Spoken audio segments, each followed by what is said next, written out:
Hello दोस्तों, नमस्ते। आज है गुरु पूर्णिमा का शुभ दिन, यानी कार्तिक स्नान जिसे हम कहते हैं, कार्तिक पूर्णिमा में किया जाता है। तो ये देखिए, मैं नहा के तैयार हो रही हूँ। कहाँ के लिए? क्योंकि मुझे आज का दिन बाबा जी के नाम से, यानी कि मेरे विष्णु महाराज जी के नाम से शुरुआत करनी थी। गुरु जी जो है हमारे, इसीलिए गुरु पूर्णिमा में अपने गुरु का दर्शन करना तो बहुत ही खास होगा ना हम लोग के लिए। तो इस वजह से प्लान तो नहीं था, पर सडनली हमने सोचा कि जब हम पास में ही रहते हैं और पास में इतना अच्छा विष्णु जी का मंदिर है तो हम भी चले। और ये सासू माँ भी गई है मेरे साथ, सिद्धि भी गई है मेरी बेटी। हम तीनों साथ में ही निकले और ये थाल लिया हमने पूजा का, घी का दीपक लिया, मिठाई लिया और कुछ फूल लिए। और वहाँ ख़रीद के मिलता है, वैसे आप नहीं भी ले जाएंगे तो मिलेगा, बट हम कुछ सामान लेके गए थे, जैसे थोड़े बहुत फूल हुए, अगरबत्ती हुए, क्योंकि हम तो पास में ही रहते हैं ना, तो इसलिए हम अपना मतलब खुद से थोड़ा बहुत एडजस्ट करके लेके चले जाते हैं। उतना थाल की ज़रूरत नहीं पड़ती है हमें, बट जो दूर से आए वो ले सकते हैं। और ये देखिए, यहाँ हाथ धोने का भी अच्छा जगह बनाया था, तो सिद्धि गई हाथ धो के आई। वैसे तो हम लोग बार बार आते रहते हैं, हम लोग तो यहीं पे रहते हैं, बट जो नहीं आते उनके लिए एक बार मैंने बता दिया। और ये हमारा जो जगन्नाथ मंदिर है डिब्रूगढ़ में, बहुत ही प्रसिद्ध मंदिर हम लोग का है। और ज़्यादातर सभी को पता है कि जगन्नाथ बाबा जी का स्थान यानी कि मंदिर यहाँ पे स्थापित है, डिब्रूगढ़ का जो खनिकर है वहाँ पे। तो देखिए, आते ही प्रणाम किया हम सभी ने, द्वार में प्रणाम करके हम सभी चले गए मंदिर के अंदर। और मंदिर के अंदर जाते ही वहाँ का जो वाइब्स है ना, जो मतलब पॉजिटिविटी है, उसमें देखिए सिद्धि कितनी अच्छा से खो गई। और हम भी बड़े भी जो है अपनी मतलब सारी परेशानियाँ भूल जाते हैं। देखिए, पूजा करने जा रहे हैं तो एक मन में अच्छी सी उत्साहिता होती है कि बाबा जी के पास जाके, यानी प्रभु जी के पास जाके हम अपने मन को शांत कर सकते हैं। और ऐसा तो आप सबके साथ होता है या नहीं हम नहीं बता सकते, बट मेरे साथ तो ये अक्सर होता है कि मंदिर जाने के बाद लगता है जैसे बहुत सारी दुख दुविधाएं बोझ अपना ख़त्म करके या छोड़ के आई हूँ मैं।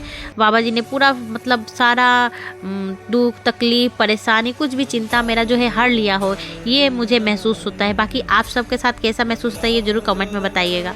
और ये सिद्धि जा रही है, हाँ, और हम तीनों जा रहे हैं, यानी मम्मी, मैं और बेटी तीनों जाकर पहले तो साथ में वरुण देवता जो है उनको हमने प्रणाम किया।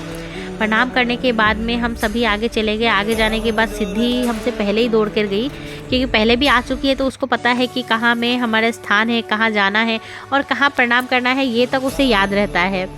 और ये देखिए, प्रणाम करके अंदर गई और अंदर के बाद हम सीधा बाहर आए, क्योंकि जो दिया बत्ती और अगरबत्ती जो है हमें वहाँ करने अलाउ नहीं है, उसके लिए एक अलग से स्थान बनाया गया है। वहाँ जाकर सिद्धि ने अच्छे से अगरबत्ती दिखाया, प्रणाम भी किया। और प्रणाम करने के बाद, अगरबत्ती दिखाने के बाद बोल रही है कि कहाँ मैं लगा हूँ। वो थोड़ा बहुत मतलब चंचलता के साथ क्वेश्चंस भी करते रहती है बीच बीच में। तो देखिए, अगरबत्ती लगाने के बाद वहाँ अगरबत्ती के जो भभूत गिरे रहते हैं वो अपने टीके के रूप में लगा ली, क्योंकि उसे दादी ने सिखाया था कि उसको हम अपने टीके के रूप में लगा सकते हैं, जो भस्म होता है।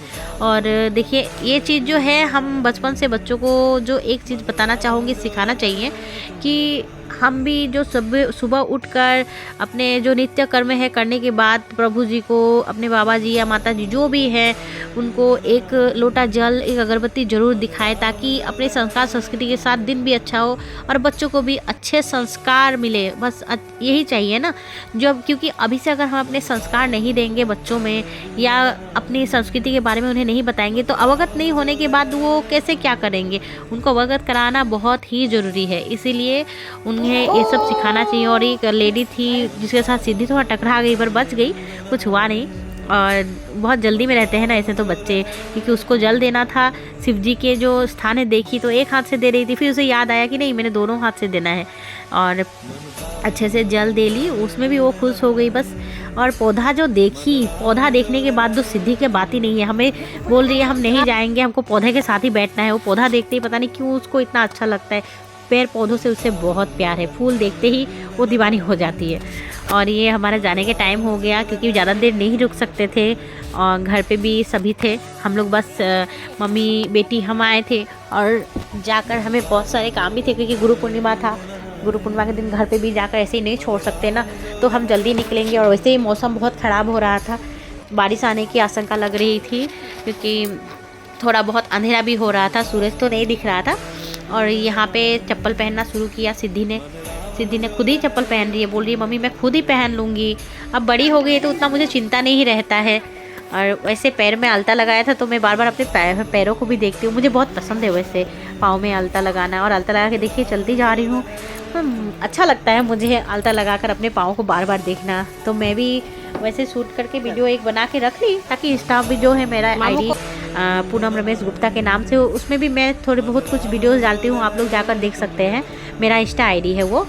और पूजा करने के बाद जब हम थाल वापस करने गए दुकानदार को, तो वो जो लेडी थी वो नहीं थी, और वैसे उससे कुछ पैसे भी पाने थे। देख रही थी वो सारे भक्तगण जो भी आते हैं यहाँ दर्शन करने के लिए, उनके लिए वेट कर रही थी ताकि वो अपने दुकान पे ले जा सके। वैसे रोज़गार उनका वैसे ही चलता है ना। और देखिए हमको देखी तो वो बेचारी दौड़ी दौड़ी आई कि आपका पैसा रह गया था दीदी, हम देख के जाते हैं। और उसने दिया और थैंक यू भी कहा थाल वापस लौटाने के लिए। और इसके बाद हम चल चुके। और सिद्धि को एक लॉकेट छोटा सा दुर्गा जी का दिखा, तो वो बोल रही हमको चाहिए, तो उसके लिए भी एक ली और अपने लिए भी ली। और इसके बाद हम जाने के लिए तैयार हो गए, क्योंकि घर भी तो जाना था ना, घर पे भी तो बहुत सारे काम रुके हुए थे ऐसे ही। उसके बाद हम जब जा रहे थे तब देखिए कितना मौसम जो बता रही थी आप लोग को, मौसम बहुत ख़राब हो रहे थे। आखिरकार क्या हुआ कि रास्ते पे ही हमें जो बारिश से मिल गया। वैसे बहुत खुशी भी हो रही थी क्योंकि गंगा स्नान भी था ना, कार्तिक पूर्णिमा यानी गंगा स्नान। तो गंगा स्नान के दिन अगर गंगा जी की बरसात हो जाए तो इससे बड़ी खुशकिस्मती की बात क्या होगी। इसके लिए तो प्रभु जी को बहुत बहुत धन्यवाद। कितना अच्छा मौसम भी हुआ, अच्छे से दर्शन भी हुआ, अच्छे से दिन भी पार हुआ, और उनके आशीर्वाद से पूरा साल पूरी लाइफ अच्छे से बीती। और बस क्या था, घर पहुंच के ही मैं अपने पतिदेव के साथ एक फ़ोटो उठा ली, क्योंकि उनके बगैर तो पूरा फेस्टिवल सब कुछ पूरी लाइफ ही बेरंग है ना, तो उनको ऐड किए बगैर कैसे रह सकते हैं। चलिए फिर मिलते हैं अगले ब्लॉग में, तब तक के लिए पूनम गुप्ता का बाय बाय, फिर मिलेंगे दोस्तों। और हाँ, जाने से पहले लाइक शेयर सब्सक्राइब ज़रूर करिएगा दोस्तों। Bye bye, take care.